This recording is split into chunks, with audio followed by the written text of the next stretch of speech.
There it is. Okay. That's weird. Everything is different again. Okay. um, Hi. I'm just taking in the new setup over here. All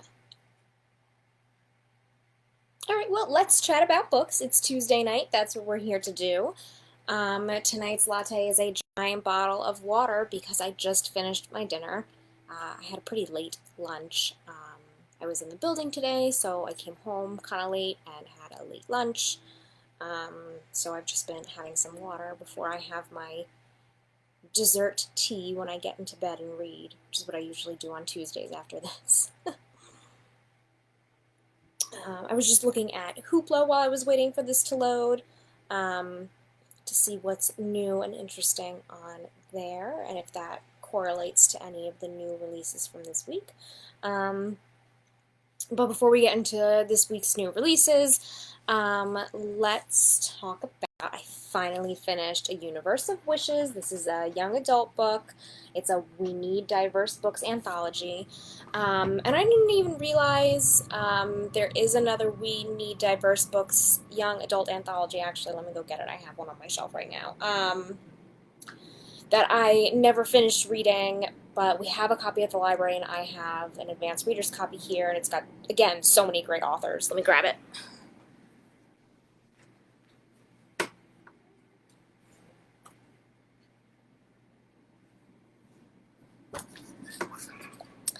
There's this one. It's called Fresh Ink. I think this one, did Nicola Yoon sign this? Or did she just give it to me? Nope, I had Nicola Yoon sign it when I went to Book Expo.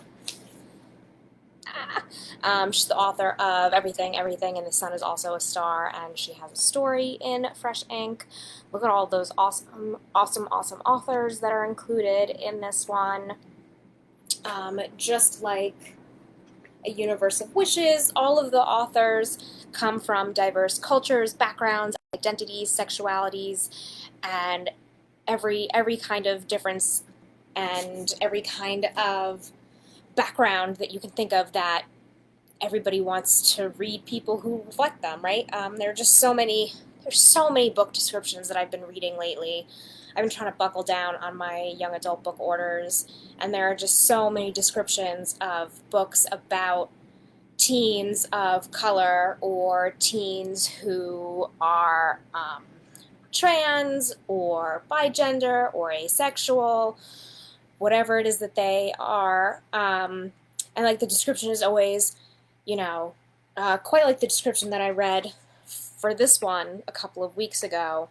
I never felt like anybody looked like me in the books that I was reading, or felt like me, or identified the same way as I did, or came from my culture. So that's why I love this. And again, I love this because this is a fantasy-based book. And fantasy is just such a wonderful world, but we don't need to all see princesses and princes and dragon slayers who look exactly the same. We need all of those characters who are as unique and different as everybody who is reading is.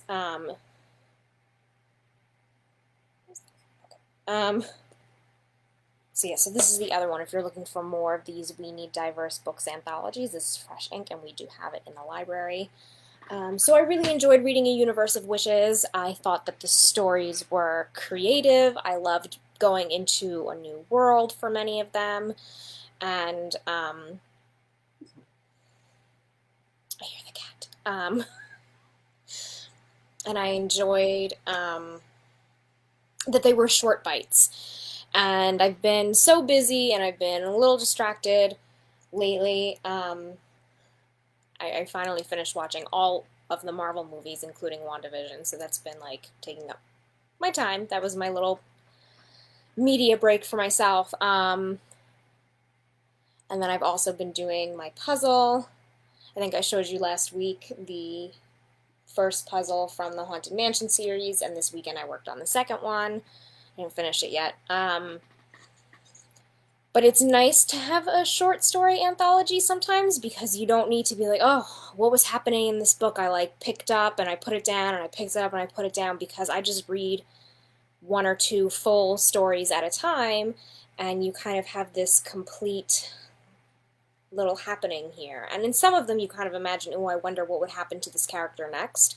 But in the way that they end, for the most part, you feel so satisfied that this character is going on to um, be successful or happy or be recognized for who they are, which is really nice. So that's A Universe of Wishes. And what am I going to read next? I think I'm going to read, I always forget the name of it, and I always want to say the wrong name. The Invisible Life of Addie LaRue. I forget what I was calling it earlier today, but it was not The Invisible Life of Addie LaRue. I think I was calling it like The Extraordinary Life. But that's by V. Schwab, and that one's really, really popular. So I have that on my Kindle, and I will probably read that tonight and get that started. I was asking my teen advisory board for some book reviews. I give them community service hours if they send me a review of a book that they've read, because then I can share it in our monthly newsletters, like books recommended by teens. And one of our teens has actually been reading, and I was like this too, more of the adult titles that are popular with teens, adult titles that are just popular, and that teen sent in a review of that book, and I was like, I'm just about to get it off of reserve from Libby, and I can't read her review, but thank you for submitting a review. I'll read it when I'm done reading it myself. Yeah, I was the same way as a teen. I read when I was in like middle school and middle school. When I was in middle school, I read teen books, and when I was a teen, I read adult books, and then as an adult, I kind of came back down and read all of the juvenile and young adult books that I had missed because I was busy reading like Gone with the Wind when I was, and Stephen King books when I was, like 13. So I think I read Gone with the Wind when I was 11, 12, yeah. So, trying to think what else. Something very exciting. One of my favorite authors is having a virtual book tour. This is one of the great perks of this pandemic, is that a lot of artists and authors are doing things virtually still. And Jenny Lawson, who is the bloggist, if you are into blogging, who wrote Let's Pretend This Never Happened and Furiously Happy, has a new one called Broken in the Best Possible Way. They're all memoirs, they're all stories, they're all about her life with anxiety, mental illness, writing, taxidermy, the fun antics that she gets into that make her husband like roll his eyes and groan. And so she's doing a virtual book tour, and I actually got a virtual ticket to see her and Christopher Moore, who I talk about all the time as one of my favorite authors on here, is hosting that one, and that's in April, so I'll talk about that in April. It's when the book is coming out. But I just got really excited about that, so I wanted to share. There are definitely tons of virtual author events if you are into... she's here. If you're into checking that out, because now there are just so many opportunities. It did cost, it was like a $30 ticket, which includes a signed copy of the book, and of course they all benefit independent bookstores, so I was really happy to pay that price to support the bookstore that was hosting it.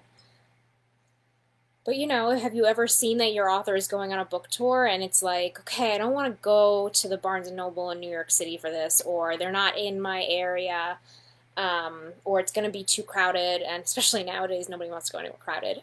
So it's really nice. Yeah, so cool.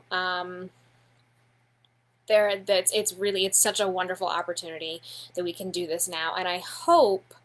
I know that eventually things will get back to being in person, but I hope that there's always a live streaming component for people who would like that option. I know we're talking about that with some of our programs when we're eventually able to do outdoor and way in the future return to indoor programs, like right now chair yoga is virtual on Zoom, and if we return to indoor chair yoga, we'll also simultaneously live stream it, you know?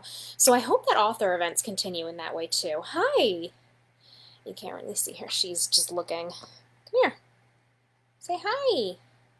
Say hi. I think that would just be so fun to do that because I'm really excited about this. I am a big fan of Jenny Lawson and Christopher Moore, so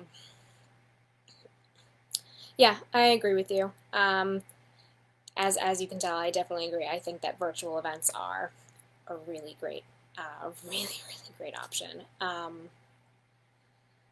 And you know, it's one of those, again, it's one of those perks of the pandemic that we have come up with some cool things through it, and virtual author events that I might not have gotten a chance to see beforehand. And also, I am definitely big into the theater community, as many of you know. There have been a lot of virtual performances, and some of them are free or just a suggested donation or like $12, and theater community is constantly putting on different virtual shows, or you can buy like a streaming ticket to stream something. So I really appreciate that for people who can't go out to see these things normally or don't have the budget to go see these things normally, then now there's a cheaper virtual option that still supports the artists or the independent bookstores or what have you. So I'm enjoying it. Hello. She's sitting on my lap. Alright, so yes, I had Hoopla open when we started filming, just because I wanted to see what was new and exciting on here.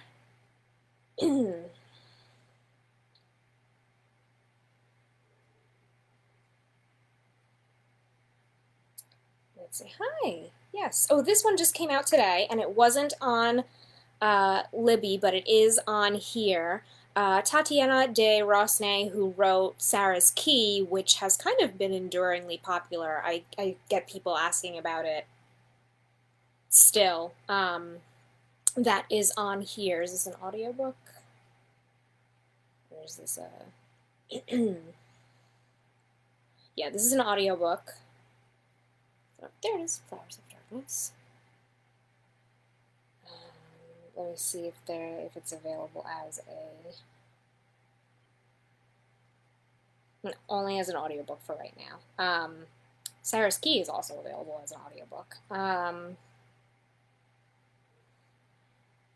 Yeah, that's what everybody has said. And people who come and they ask for Sarah's Key, they say it was recommended to me by a friend who had such wonderful things to say about it. I think I might have a copy of it somewhere around here.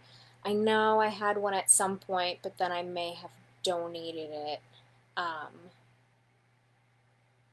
don't remember. I know I never got a chance to read it. It might be around here somewhere.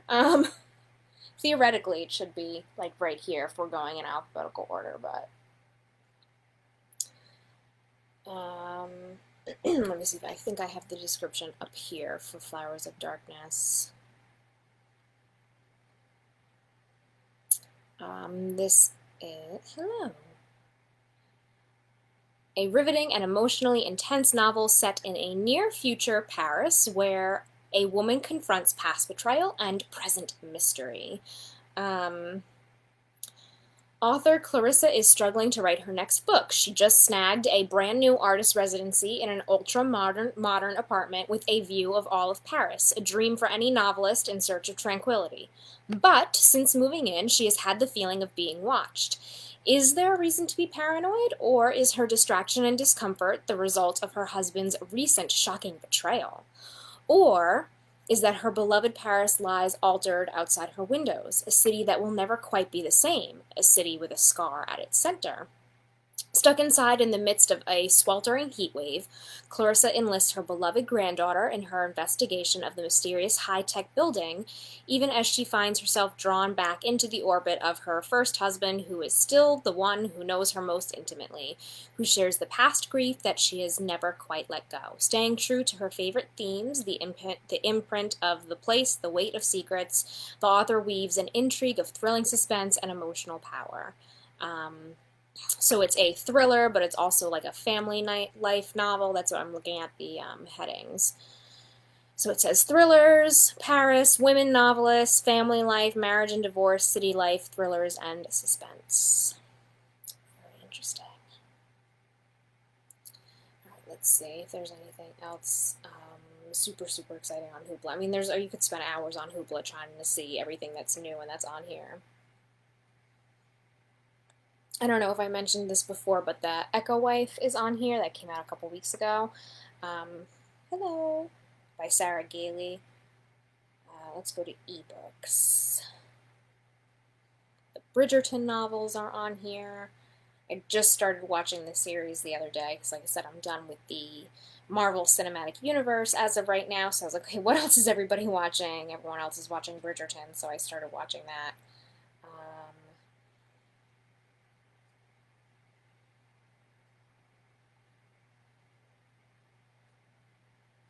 This one is on here. This is always an enduring, popular series. Is Joanne Fluke's Hannah Swenson mystery, and this one came out today. Triple Chocolate Cheesecake Murder. These are so popular, and this is available as an ebook here on Hoopla. So there are no waits. You don't have to look for it. On Libby or wait for it from the library. It's available right now, no holds. This is the 27th book in the Hannah Swenson series. So it's a cozy amateur sleuth mystery, and there are always recipes. And I unboxed this one today. I didn't film an unboxing, but I still unboxed for myself. I was in a rush. And I was like, oh, that cheesecake looks so good. And it's just an illustration on the cover. But I was like, oh, wow, cheesecake. What else?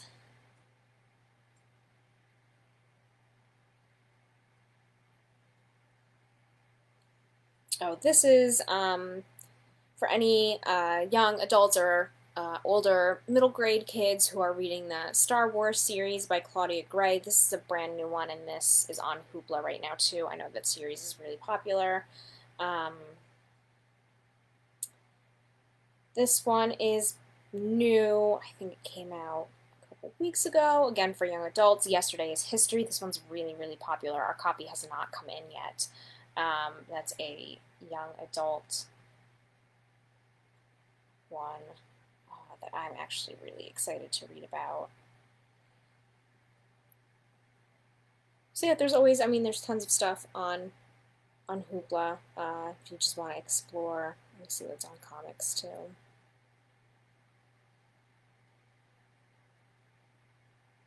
For anybody who's a big fan of WandaVision right now, there is a Vision. There's a Vision comic series, or just Vision, maybe not WandaVision, because this is just Vision. But there are Vision comics on here right now.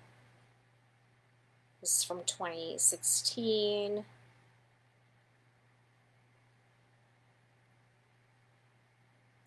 It's cute. The Vision wants to be human, and what's more human than family? So he heads back to the beginning, to the laboratory where Ultron created him and molded him into a weapon, etc., etc. So there's a lot of good comics on here. There are Avengers comics. There are tons of. Here's the Batman Joker War. This is brand new. So if you know people who are really into comics and graphic novels, there are so many on Hoopla, and I think it's very underrated, the selection that's on here. It's really good.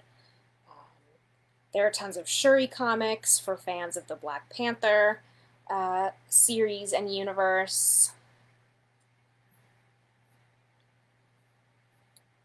Let's see. Yeah, I could spend a really long time looking through all the comics and graphic novels on here because there are just so many. But let's switch over to Libby with a few more of today's new releases. Another young adult one, but I know so many people who know of this series who are always excited by it. I lost track of the series, I will say. I think I only read the first 3, and I'm talking about the Miss Peregrine's Home for Peculiar Children. I was like, what is it called? The Peculiar Children Home? The 6th novel came out today. It's called The Desolations of Devil's Acre. And we got our copy today, so it still needs to be processed. But this is the 6th book in the series, and this is the final one. I know originally it was like, okay, it's just a trilogy, and then more came out as it became really popular, but this is definitely the final one.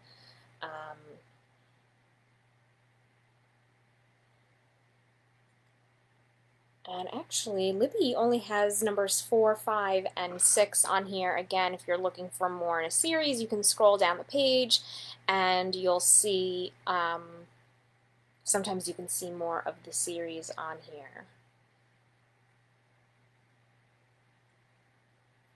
So if you don't know the Miss Peregrine's Home for Peculiar Children series, it's actually very interesting.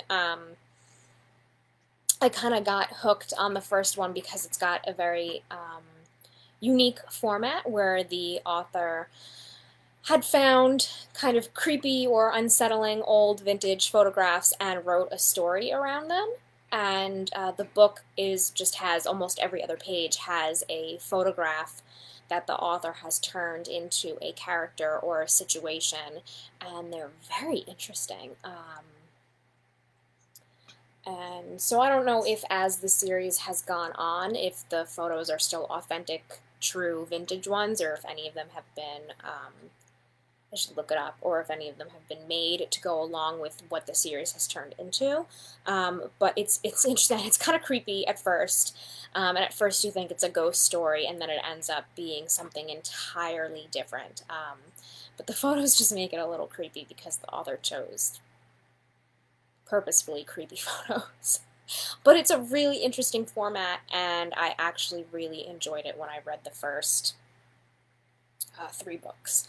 So, like I said, I never got to the latter half of the series, but maybe I'll have some time and I'll get there. So that's one of today's new releases that I was pretty excited about.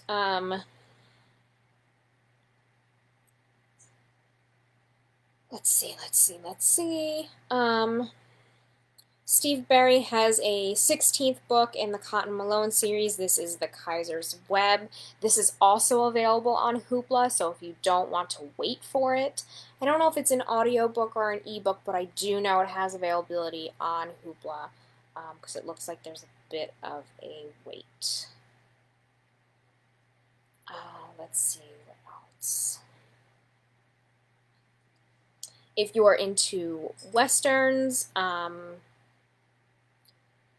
Janet Daly has a Calder Brand book.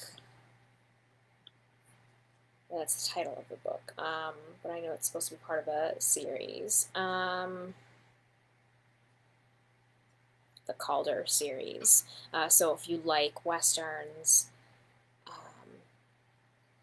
that's Janet Daly right there. Okay.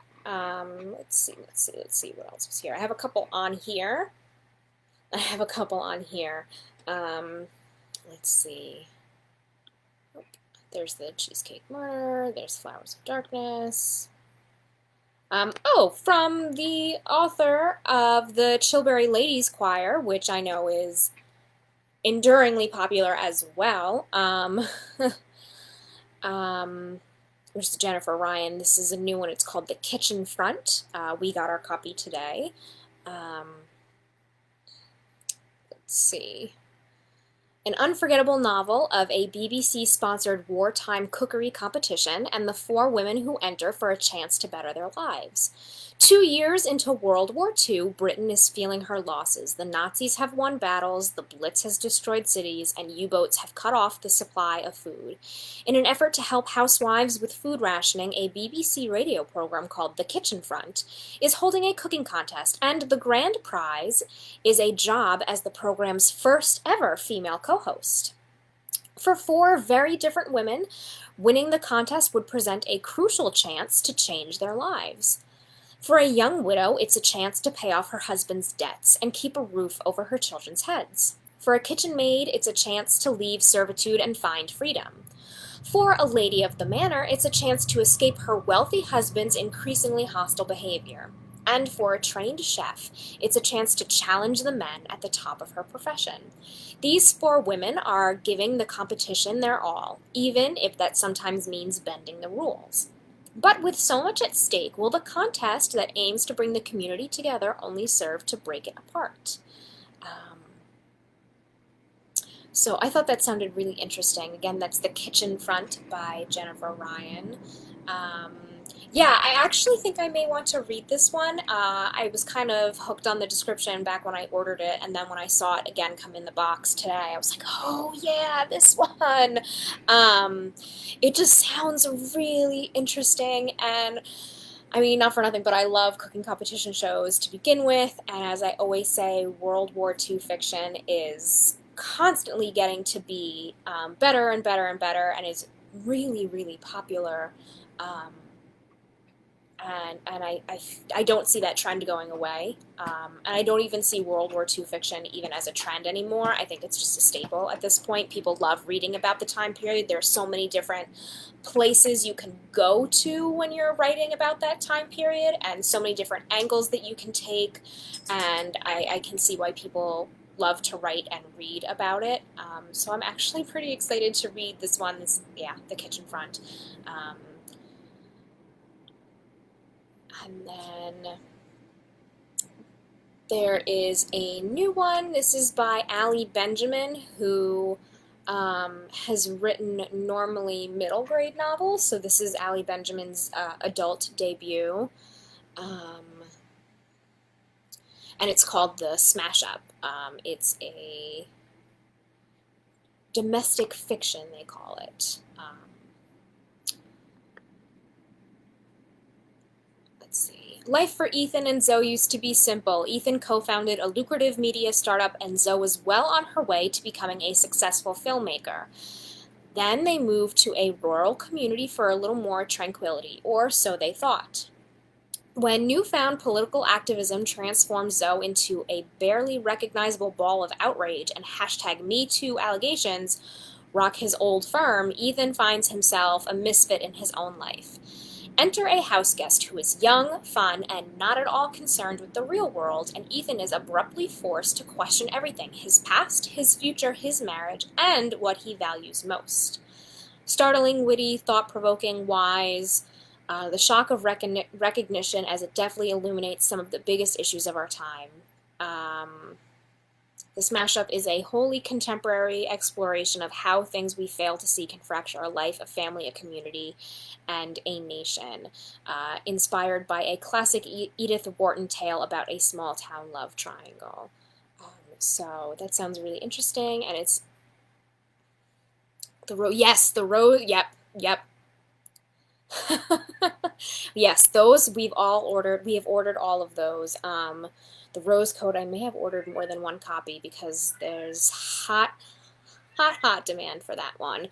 I know everybody is waiting for that, and of course, rightly so. It's on so many hot anticipated lists, the rose code especially. And we did order the Women of Chateau Lafayette as well. And also, I know you sent us, what was the name of the book that you sent us that we ordered that I had somehow missed? So thank you. Not everybody knows. You can call us or ask us when you come in for a browsing appointment and say, you know, I heard about this book, are you getting it? And 9 times out of 10, yeah, we're getting it. But every now and then we do miss 1 or 2, or it wasn't on our radar, but if enough people request it, we will definitely add it. So don't be afraid to send me an email or leave a message on my extension, which is 207, to leave a book suggestion or inquire a book that you heard about. Not everybody on staff always knows which books that we are getting. They can't see that that order. That's like something that only I can see, or Laura or Marie.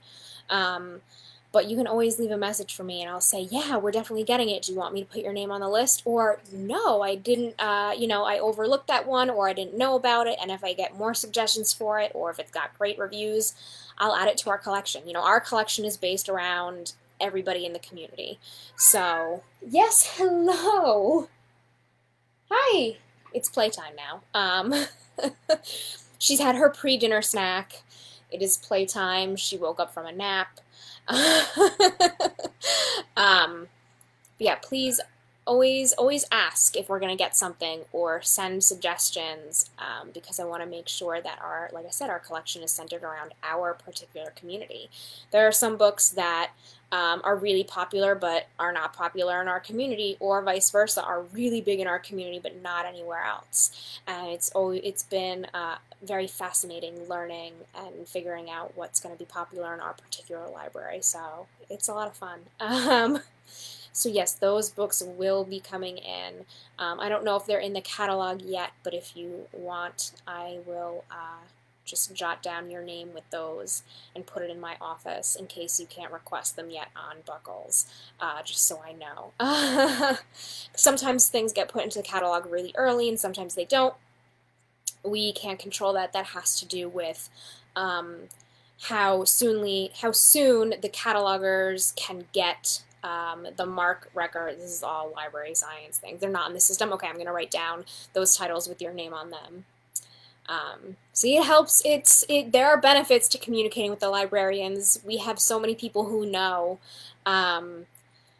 when they have like a certain author that they love or a book, and they're like, hey, I know this author is coming out with a book later this year, but it's not in the catalog. Can you put my name on a list? And I have a bulletin board next to my desk, and there are quite a few papers. So every time a book comes in, I check my little file or my little bulletin board, and I was like, oh, I knew this person wanted this book, and I get that book to you. Definitely always ask. I will put your name on the list for those, on our list, special list. And this is like one of the really fun parts about my job is getting the books into people's hands. So much fun to see the satisfaction when people are excited about a new book and happy to get a book, especially right now. You know, for a lot of us, this is our big entertainment. These are my big weekend plans, are sitting down and reading a new book, you know. I brought home a book with me that is out next week, and I may skip over The Invisible Life of Addie LaRue just so I can get this one read, so I can get it onto the shelves for next week. I'm not going to say what it is yet, but it was one that I was pretty excited about. I guess I just was intrigued by the description, but it's coming out next week, and I took it home with me today. And I have a new young adult book that just came out last week, and I took it home with me right away. It's fun. This is a fun job. You know, there are so many different facets to it, but the book part that everybody is most familiar with is certainly the most fun part. I think that's most of the big stuff for this week in terms of new releases. I mean, there are so many. I can't possibly go through every single new release. We had quite a big pile on the desk last week and today. It's coming out next week. It wasn't one of those ones that they say, oh, you can't say that you got it early, but I wanted to read it first. But we do, Marie and I do that a lot. Sometimes we'll see a book come in that we're really excited about, and we know we want to just not hang on to it too long after the release, so we'll read it beforehand. But it's a lot of fun. So, you ready for playtime? This one is ready for playtime, this little kitty cat. I think like I said, we've gone through most of the big releases for this week. Don't forget, check out Hoopla, check out Libby. There's tons of stuff on there, even things that aren't new releases. There are so many titles to discover. And remember, if you need help with Libby or Hoopla, I am a phone call or an email away. I am right here to help you with it. Yes, we are ready for playtime, yeah? Alright, so that's it for me for tonight. I hope that everybody has a wonderful evening and a wonderful week. We're going to warm up, we're going to thaw out, it's going to be a good week. So I will see you all tomorrow. I'm going to make some soup, even though it's going to be warm. I was like, okay, it's soup season, but it's getting warm. But still, it's good for, soup is still good. So I'm going to make some soup tomorrow. You ready? She's definitely ready. She's like about to pounce on me. So don't forget to tune into Book Hooks tomorrow at 12. And Don't forget to check out all of our programs on our website. And that's it for tonight. Enjoy the rest of your evening, everybody. I will see you all soon. Bye!